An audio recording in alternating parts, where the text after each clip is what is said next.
Hi, Leo. Welcome to Pandora Astrology's monthly horoscope for May of 2022. We are the astrologers of Pandora Astrology. I'm Jamie Kale Miller. I'm in Berkeley, California. I'm Julia Mijas in Pioneer, California. Leo, this month's horoscope has themes of growth and also strong career themes that will carry forward into next month.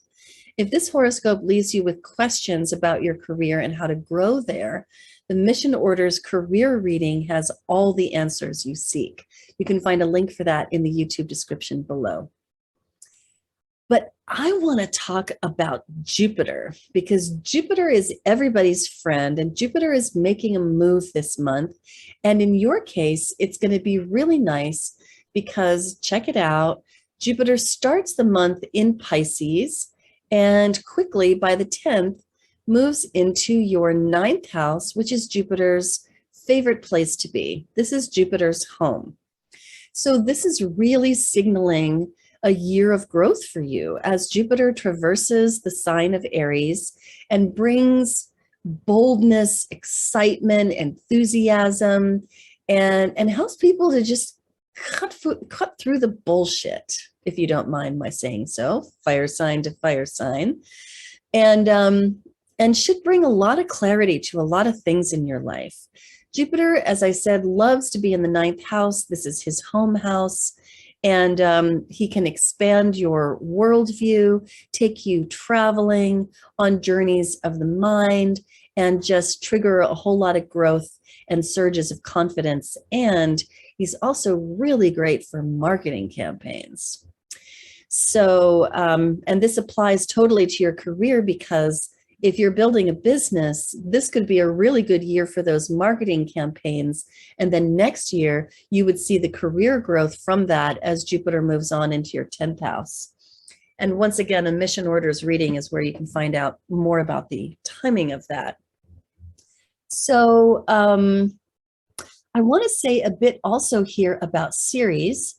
Ceres starts the month in Gemini. Ceres is the gardener, the cultivator, the steward. She's the earth mother. You can think of her as Mother Nature.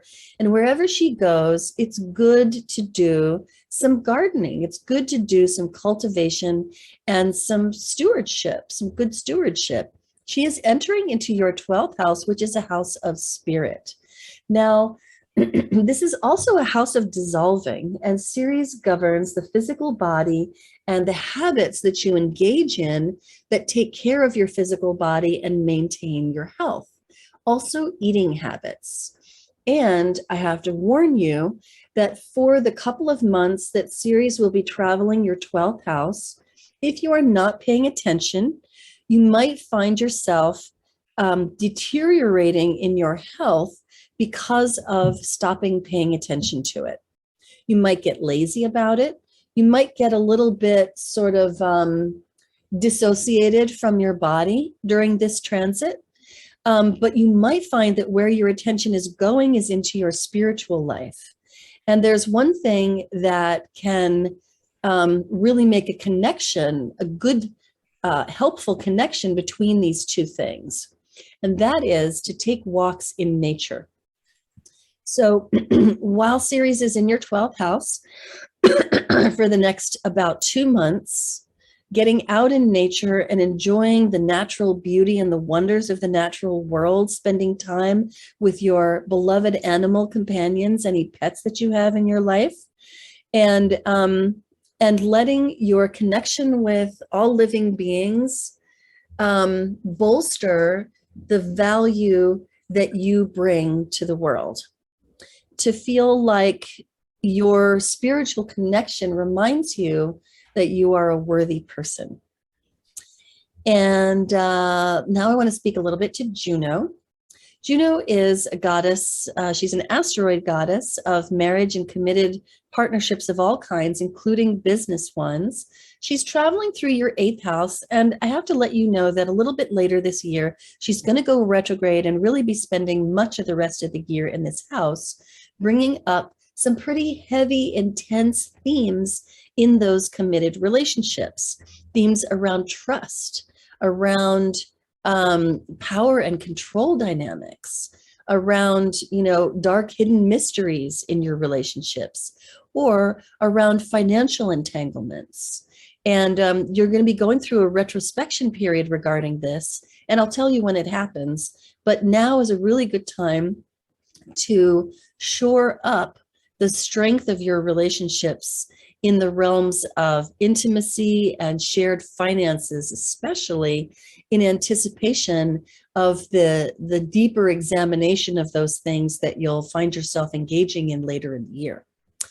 Hey, Julia, I know you've got news about Mercury, Venus, and Mars. What is that good stuff? Oh, lots of stuff happening, Leo. I'll start with Mercury. Mercury represents communication and mentation in astrology. And wherever we have Mercury is where our mind tends to be very preoccupied this month. So Mercury starts the month in your 11th house. This is the house of friends, any groups you're a part of, such as unions, clubs, societies, organizations. And it's also the house of your long-term goals. So those goals of yours that take a few years to realize, like buying a home one day or opening a business one day. So with Mercury in your 11th house, this can really increase the amount of communication you have with all of your social circles in your life. Maybe your friends are calling, emailing, texting you. If you're a member of any groups, they might become a more prominent in your life this month. And Mercury in the 10th sometimes means that our minds are very preoccupied with our goals. We're thinking about them, strategizing, and maybe planning for them. Now, on May 10th, Mercury does go retrograde in this 11th house. It's a cycle that lasts for a few weeks. And when Mercury goes retrograde in the 11th, it can be a time of a lot of miscommunications with your friends, big miscommunications in groups you're a part of as well. And Mercury retrograde in the 11th can be a time of reviewing and rethinking, because whenever Mercury goes retrograde, we tend to review and rethink wherever Mercury is in our chart, your long-term goals, whether you have a good enough strategy for achieving them, whether you need to pivot a little bit along the way. But yeah, mind is really preoccupied with your future this month.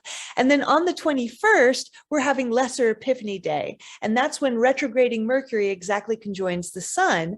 And this is a time where we can get a little bit of clarity amidst all the confusion that Mercury retrograde can bring. So on May 21st, you might get some aha moments, a little bit of insights into your friendships, into also including all the groups you're a part of, or even a little bit more clarity about defining and even strategizing your long-term goals better. Then Venus, the planet of art, beauty, and relationships. Julia, can I throw something in there? Because I just had some thoughts. Sure. I've come to think that the 11th house has to do with the internet and particular social media and social media marketing, and one's client list or customer list or database of people that one gathers around one's business, right? And that's part of the capital of the business, which is like seeing the 11th house as the second from the 10th. That was a little obscure for the audience, I suppose. But, Mercury is going to retrograde all the way back into the 10th house. And so it's going to return to some business themes during the course of this month. And it occurs to me that any of the Leos of the world who are running social media marketing campaigns should probably be dotting the I's and crossing the T's and just being very careful about what they put out in social media, or they might find themselves eating their words a little bit. Oh, no, that could be, especially because Mercury can represent language and your words. So yeah, that could be a great interpretation of that. And with the 11th house also being business, sort of your business contacts, your networks, it could be a time where you get a little bit of confusion or crossed wires among your networks too. Maybe you're trying to reach out to somebody and you can't find their information and you lost track of some things. Yeah, Mercury retrograde can definitely frazzle people quite a bit. Yeah, you post that newsletter and then realize it never went out at all, and you wondered why you didn't make any money from it, and oh my God. Definitely. That would be a nightmare. And then Venus, the planet of art, beauty, and relationships, on the very beginning of the month, on May 2nd, she enters your ninth house. This is the house of travel. This is the house of education. And it can also rule legal affairs too. And with Venus in the ninth house, it's a wonderful time to take a pleasure trip. If you have anything like that planned, Leo. Venus in the ninth house, if you're single, can get a bit of a crush on somebody who comes from a very different background than you, because the ninth house rules foreigners, or, it could also be people who come from the same country, but just maybe a different ethnicity, a different, culture in general. And Venus in the ninth house, if you're in school, can be a wonderful time for getting along well with your teachers and really enjoying the learning process, really enjoying all of that, having your horizons broadened by this transit. Then on May 28th, Venus enters your 10th house of career and public reputation, and she'll be bringing a little bit of her luck and her harmony into your career as well as your public image. So if there are any Leos out there who do promotion or work on social networks, the very end of the month might be very nice for that too, with Venus in the 10th. And then finally, we got to say a few things about Mars, the planet of action and drive. Wherever we have him, we can feel very driven, but where we also can run into frustrations and conflicts. And Mars spends the first few weeks of the month in your 8th house. This is up until the 24th. So the 8th house is the house of other people's money. That means the money that you share with people close to you, like through an inheritance or a joint credit card, or money you share with institutions like banks, such as through investments, stocks, mortgages, loans, all that kind of financial stuff. And Mars in the 8th house can also represent research, investigation. This house is ruled by Pluto, the planet that really loves to kind of dig deep to find the truth and likes to get to the bottom of things. So with Mars in the 8th, you could feel very, very driven to sort of research and investigate something, especially if there's something going on in your professional and personal life. A lot of your energy is going into that basket. However, Mars in the 8th can bring some frustrations around shared resources. Like, this wouldn't be the best time to probably apply for a loan. That could be later on in the month. And Mars in the 8th can sometimes mean conflict and fights over money too. Then on May 24th, Mars enters your 9th house, right? It'll be in there with Venus for a few days, and then Venus will leave while Mars just kind of stays there. And Mars in the 9th, I already spoke about what the 9th represents. Mars in the 9th can feel very driven to go on a trip, driven to learn something new or have a new experience or do something that's very expansive. Adventure. Mars if you can do some type of new adventure this month, that would definitely be the best, Leo.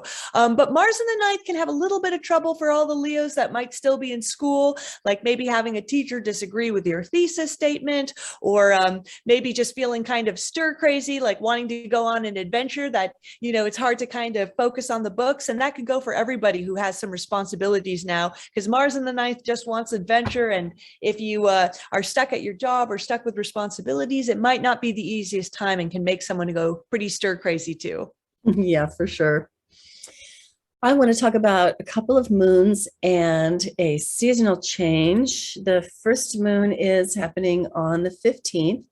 It's a full moon in Scorpio, which is also an eclipse. And we know it's an eclipse because the moon is conjunct one of the two nodes, in this case, the south node, while the sun is conjunct the north node. And it's a pretty close conjunction, making this quite a total eclipse, which multiplies its intensity, as if moon in Scorpio wasn't already enough intensity. Eclipses show us our shadow, and lunar eclipses in particular show us our shadow through how we feel. We experience them more inwardly, and nobody likes to look at their shadow. We want to see our shadow behind us and not have to look at it too much. But eclipses make us do that. They come around every 6 months in a batch of 2 or 3. And this, fortunately, is the last of this particular eclipse season. And so we'll be shut of it quite soon. But I think that it's going to be something of a doozy because of these multiple reasons for it being intense. In your case, Leo, it falls in your 4th house. And it also impacts your 10th house because the sun is up there, and this opposition plays out across the 4th and 10th house axis. The 4th house being the house of home and family, domestic life, heritage, and roots, says that this may be where you experience a big upset under this eclipse, and that it shows you a shadow side of yourself that you don't ordinarily like to look at. Moon in Scorpio is really, really good for purging and for catharsis. So maybe you can get something off of your chest. Maybe you can actually heal something with that. And I'd say chances of that are actually pretty good because of the support of Neptune and Mars, and also Pluto, which rules this moon sign of Scorpio. You can find out a lot more about it in our May 2022 news playlist on our YouTube channel, Pandora Astrology. We've called this moon cradled by spiritual action. So there's a lot of opportunities to transmute the emotional pain of this moon into something much better, and also to keep it from sort of hitting your career as a side effect while the sun is up here in your 10th house of career. So the next thing I want to tell you about is that the sun spends much of the beginning of this month in Taurus, finishing out Taurus, an earthy fixed sign whose season is characterized by groundedness and stability and consistency and reliability.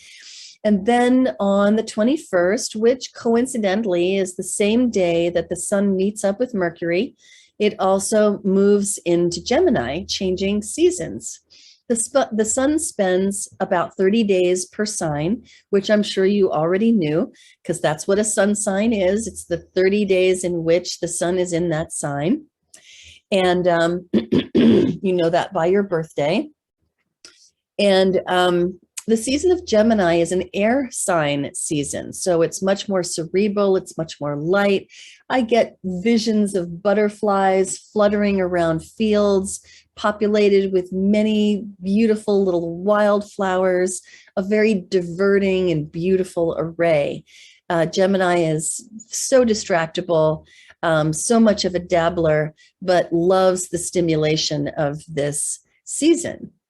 So wherever the sun goes, you want to shine the spotlight of your high quality attention, because attention is like sunlight. Wherever you shed it, things can grow and thrive. The sun is entering into your 11th house as it moves into Gemini. And that, as Julia so eloquently described, is a house of community, tribe, friends, groups. And so bringing your high quality attention to your friendships will help things to thrive there in the season of Gemini. And the last thing I want to tell you about is the final moon of this month happening on the 30th, which is the new moon in Gemini right here. And if you heeded Julia's words when she spoke of utilizing Mercury retrograde in your 11th house to clean up communications with friends in communities and clear up communications amongst people that might be in your work Rolodex or on your newsletter list or in your CRM. And if you have been listening to me telling you about the importance of paying some high quality attention to your tribe and your friendships, then it should arrive as no surprise to discover that this new moon is going to be an opportunity for planting some really good seeds for the future in the arena of community, friends, Rolodex, CRM, those people that you place around yourself, allowing things to grow and thrive there. Alrighty, well, that's what we have for you today, Leo. Hope you enjoyed it. You can always find your horoscope for your sun sign and also the one for your rising sign, which works much better, by the way, on our website, pandoraastrology.com, in the nav bar at top. And if anything you heard today makes you want a reading to explore these things further, you can find the readings tab on our website. We also offer classes, and the monthly forecast has the news of the month. And until next time, we'll see you around the cosmos. Bye. Bye-bye.